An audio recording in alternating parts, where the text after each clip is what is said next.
Strahinjia from Serbia has sent me his footage of the pair and the straight four. Strahinjia, I believe, is junior, and these guys are doing a great job. Serbian rowing is boosted heavily now by a very good men's pair they have, but they also have very good other rowers. Serbian rowing sees a revival right now, and it's great to see and great to follow. So Strahinjia sent me footage of his pair rowing, and boy, this is pretty good for juniors. Let's just follow this a little. They are. This is certainly a pre-race pace thing. It's not quite race pace, I'm pretty sure, but it's almost. And what we can see is something that's very good from the stroke guy, also from the bow guy. But there's something very interesting when we watch the bow guy. Have a look, look precisely. Can you check the bow guy's shoulders at the beginning of the piece? So this is when he wants to start to move the boat. This is when he wants to get momentum on the blade. It's pretty windy right now outside, but I hope you can hear me well and you can see me well. Now, for the beginning, watch the bow guy's shoulders right there. They look very relaxed. It's a very good outside arm relaxation. It's what Robbie Manson calls hang and bang. So it's that nice soft relaxation you have that's very good. But then I think he kicks a bit too hard with the legs at the beginning. See this? Shoulders cramp a bit, and therefore the upper body pivots a bit upward, because if you transfer too much leg force, the rest of the body can't handle that. I keep on bringing this up again and again and again. Most of us can do way more kilos or pounds when we do squats or leg press than we can do any back exercise or any arm exercise. So if you apply full power with your legs, naturally what happens is that you overwhelm the rest of the body, and this is a very good example. So although this junior pair is very good technically speaking, it's a great job, still we can see this issue, and this is not just something we see with juniors. This is something we see in all levels. See now, you see that right after the lift. This is where you see the difference. Exactly. Now the question is, why is it that so many of us try to push hard with the legs at the catch? I think it's a design problem of oars. Blades are not designed in a way that they help you to stabilize vertically. This is why the rental foil was needed. So Ian invented something that should have been invented long before. So once you row that rental foil, it's just immediately there's a force connection, and this overwhelms a lot of people. It's not a different world, it's a different galaxy. It's just rowing the way it should be. Now if you're used to kick very hard with your legs at the catch, this will kill you, because whatever you do, you have full resistance on the blade. There's no lack of blade design that would prevent you from connecting quickly. So I think the bow guy will benefit from rental foils, but he will need to adapt, like many of us. Yeah, you see that shoulder motion here, exactly where my cursor is right now. But interestingly, and this is the second part, the faster they become, the less he manages to overwhelm his body. So this is when you see the shoulder becoming smoother. There's still a bit of a motion in the outside shoulder. Let's have a look at the stroke guy. What I like about the stroke guy is the way he stays composed, which means that there is not a lot of body angle change. He doesn't pivot upward, he just connects and keeps the position. So I think there's a lot of good feeling when it comes to the stroke guy, but also for the bow guy. I think the bow guy is just a bit overexcited and wants to get that boat going too quickly. What I like about the stroke guy as well is he doesn't overuse his arms towards the finish. You see that? There's not a lot of... He uses his upper body mass, that's it. It just lets the arms finish off the stroke. And this keeps the boat going quick at high boat speeds, because arms usually make a boat slower and faster. Same is true for the bow guy. The bow guy, interestingly, comes forward with his upper body when the arms still approach the body. It's just slightly.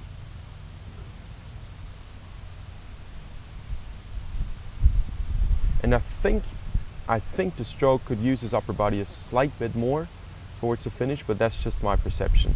The bow guy has his upper body very well composed towards the finish. There's not a lot of extra pivot which would destabilize the boat.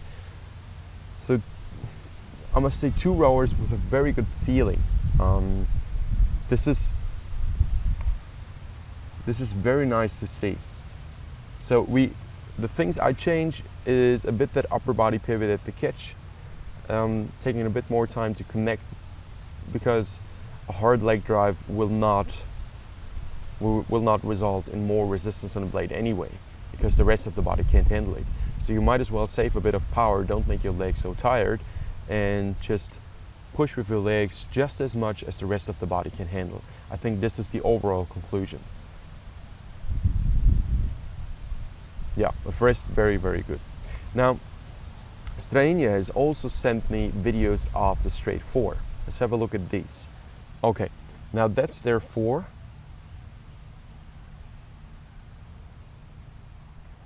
Look at that. Can you see this? Is this footage good enough?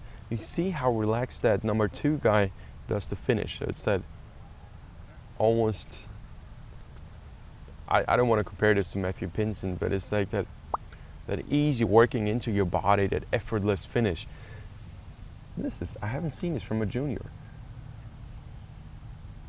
I might be mistaken, but it just looks very good. Good. Something we notice immediately is at the catch, almost all 4 of them try to get extra reach. They try to be extra long. And when you try to be extra long and you rode linear ergs before, you tend to lean forward. Leaning forward in the sweep boat results in bringing your outside hand deeper into the boat. And you basically move away. The oar handle moves this way and you move forward. There's a disbalance. So the only way to compensate for this gap is to go deeper. Now, if you go deeper, your shoulders are in the wrong angle compared to the inboard handle.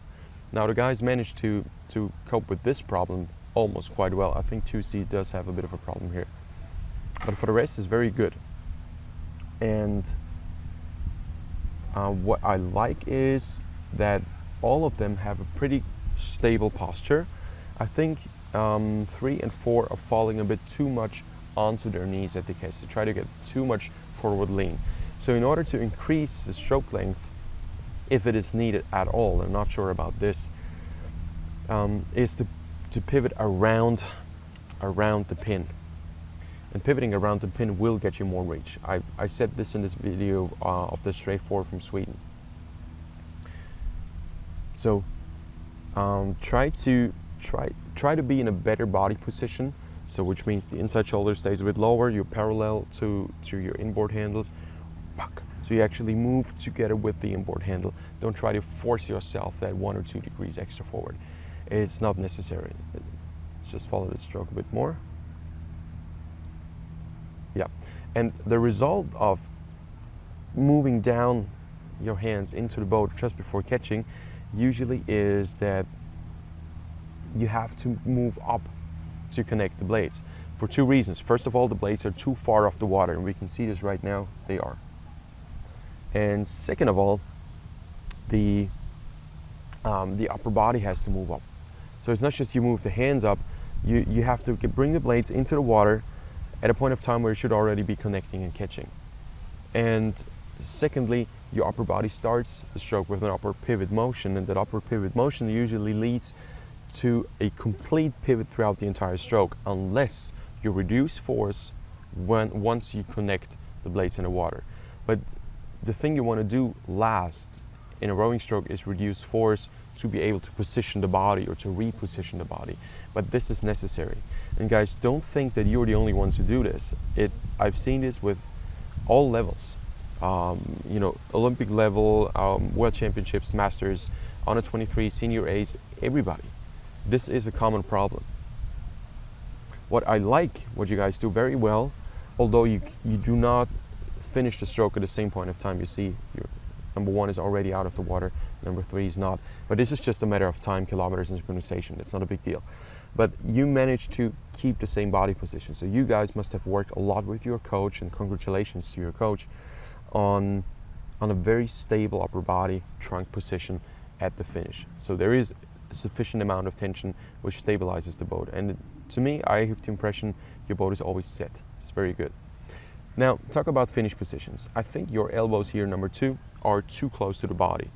If you want to pull something, you got to have that elbow not this way, but in a straight line. It just helps you to apply more force. Bow guy, I think, and number 3, your inside shoulder is a bit too cramped. I think you could move more elegantly around the pin towards the finish. So I think there's too much tension in the shoulders. But yeah, and especially because at this point of time there's no more resistance on the blade. So there's actually no need to have the shoulders working so hard. Now for the stroke, I can't really see what he's doing with the outside hand. No.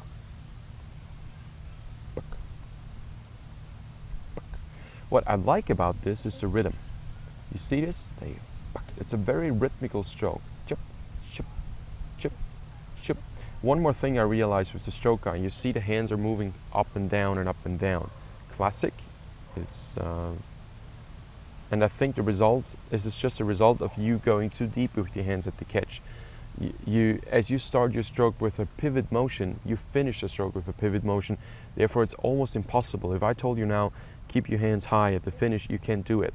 The only way you can do this is by reducing force, so it's the wrong approach. I think the right approach would be to tell you, make sure your hands move up towards the catch and you pivot and you rotate around the pin with your trunk. So this way, you would position your body in a way that you could just lift your arm slightly and would be in the right position. You didn't have to change upper body position anymore at the catch now. And if you just did the solid leg drive, then towards the finish, your blade would just stay in the water and that's it. Again, if you were using well-designed blades with Randall foils, and I don't say this as an advertisement, because I say this because it's a fact. You know, there's a good reason why I started to work with Ian Randall. He invented something that should have been invented long before. And the more I work with this, the more apparent it becomes to me. And I'm a bit astounded that I haven't seen this before. And if your blades would simply not allow you to go too deep right after the catch, and this is certainly the case here. You see, half of the shaft is buried in the water because you already start with the pivot. And when you pivot upward and your blade can go deeper, your blade just sinks in and then you have to work it out again. So you cannot really try to attack the boat at the catch and be ultra balanced and soft and simple in terms of just barely touch the water. Make sure there's no time. There's no time for messing around at the catch.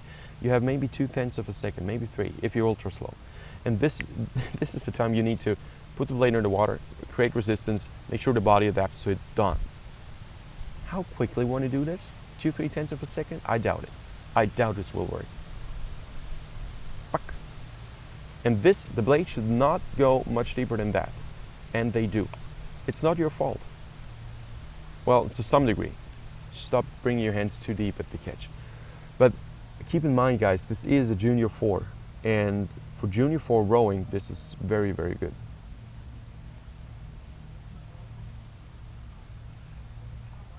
Yeah, I mean, there are a bunch of things we could talk about, but I think for now, this is already good stuff. And thank you very much for sending that footage, Strahinjia. I think you guys are doing a great job and we will see more of you in the future.